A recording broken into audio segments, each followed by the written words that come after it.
Hey Glenn, Brooks Cabana from the Advocate, man. Just in the days since Missouri, I mean, what have been kind of the main focuses for this defense and moving forward? Just fixing us as a whole. Everybody just playing their technique, getting back to the fundamentals. No finger pointing, no blaming other guys. It's just really been going back to our basic and being able to play our brand of football.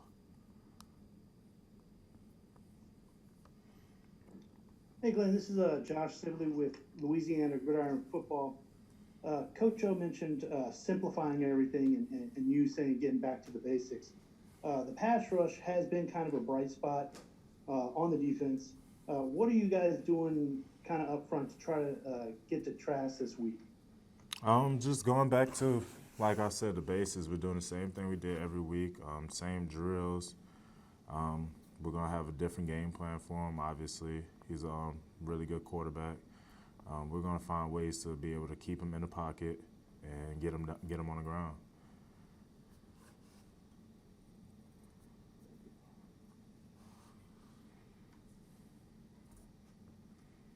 Hey, Glenn. I mean, obviously you've been here through, coach firings and rough seasons and all that kind of stuff. So I guess just kind of how would you compare the vibe around the program right now compared to, some of these other years? In the past, around this time after losing two games, the morale would be down. But now we're more optimistic. We believe in each other. As a team, we believe in Coach O. Um, we all have faith in each other. We know we'll pick it up.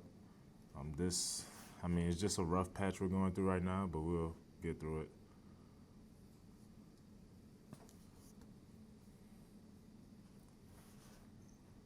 Hey, Glenn, Wilson Alexander from the Advocate. Kyle Pitts, was pretty good last year as a tight end, catching 5 touchdowns, but they completely unleashed him this year. He's already got 7, averaging 16 yards a catch. What is it, have y'all noticed on film, that Florida has done to make him so effective? Or is there something different that he's doing as a tight end to really have just such a good year? As a tight end, he's really like another receiver out there. Watch a film on him. They put him pretty much anywhere on the field. He could go from outside in the slot, in the core, the offensive line. They use him in many different ways. He's a really good player.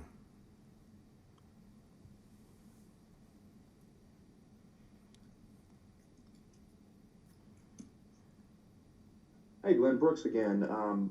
Coach Ogeron talked a little bit about fixing some of the run game things on defense and maybe get more heavy guys up front. I mean, looking back on film and preparing in practice, what kind of shifts are you seeing up front to kind of deal with that?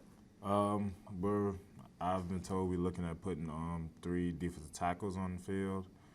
Um, I really don't know much in depth until we go into meetings about it. But I think overall we'll just adjust to it. Um, we had a little hiccup last week on stopping the run, and like I said earlier, we just have to go back to the fundamentals of what we did in the past and just be ready to stop all the runs coming inside and outside. Hey, Glenn, Scott Rattler from the Advocate. Appreciate you being here today. And when things aren't going well, it's no fun to be the one guy answering all the questions. So I appreciate you being here today. So much about defense's attitude and confidence. How confident are you guys that you know what the problems are and then that you know how to fix it as compared to, wondering what the solution might be? We're really confident because, like I said yesterday, we watched film as a defense. We looked ourselves in the mirror and we got everything fixed. Communication errors, technique errors, pretty much everything. We just got it fixed, and now we're just moving forward today, going out there, getting ready for practice, and just focusing on the basics, just communicating, tackling, playing our brand of football like we did in the past.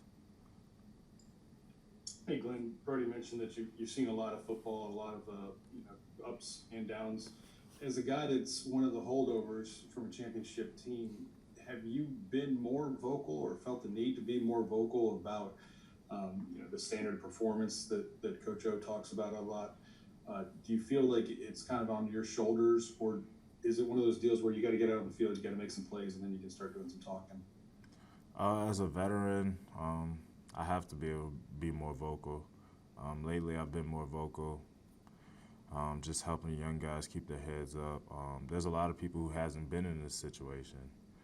They're not used to losing and stuff, so as a veteran, you have to be able to pick them up and tell them, like, it's going to be okay. You got to go to the next play if they have a bust. And, yeah, I've been way more vocal than the whole defense, and probably way more vocal than I have been in the past, because I'm usually just a quiet guy, but now I step up, I talk. Probably one of the loudest guys on the field now, besides Jacoby. But, yeah, more vocal. I have to be now. Hey, Glenn, I know you just mentioned this, but I mean, just what has been your message to the freshmen and just some of the younger guys that have, kind of struggled, I guess, in the early going to kind of find their way here? I mean, just what has been, I guess, your overall impression and message to those guys? My overall message would be just to watch film and learn from your mistakes. Not everyone's going to play this game and be perfect.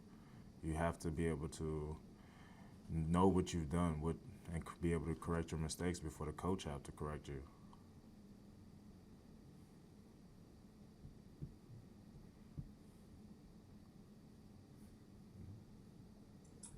Hey, Glenn, Jacques from WAFB. Last year, way back when fans could come to games and everything, the Florida atmosphere was amazing, and Trask really came in and played well, didn't he? What do you remember about him coming into that atmosphere and really kind of pushing you guys to the wire before you separated the score there at the end? I remember he was fearless. I mean, he, like you said, he came in there, he put on a pretty good show, which you would expect. You're in the SEC for a reason, so you expect you to perform, give us your best shot, and I expect the same thing this weekend. Hey, Glenn, Brooks again. I'm not sure how comfortable you are talking about it, but if you aren't, that's cool. I just wondered, if you could talk about kind of what brought you back into week 3 after missing the first couple weeks. Just some personal issues. Not really that much comfortable talking about it, but Okay. I'm just looking forward to continue to help the team now. Hey, Glenn, this is William with Tiger Eye Magazine in Baton Rouge. Among the things that you're trying to get fixed in practice, are some of the bigger things right now, maybe between the years, in terms of confidence and that swag? You've been on some great defenses that when you're all really playing well, you're playing with a the confidence level and just that swagger that this group has seen that been lacking right now. Yeah, we have been lacking it lately. I feel like we do need to get our swagger back. We will this week. But it all goes back to communication. We're just not communicating well. And when you're not communicating well, you can't get that swagger back yet. And I just think once we do communicate well, we get everything rolling, we will have that chip on our shoulder every game. Hey, Glenn, I mean, obviously, some SEC offenses across the board have been putting up some big numbers the last week or two. I guess, what do you kind of make of, some analysts questioning if it's more of the offenses or more of the SEC defenses not being what they used to? What would your reaction to that be? I think it's a mixture of both. Defenses, we're not playing as well, and offensive, they're playing lights out, really.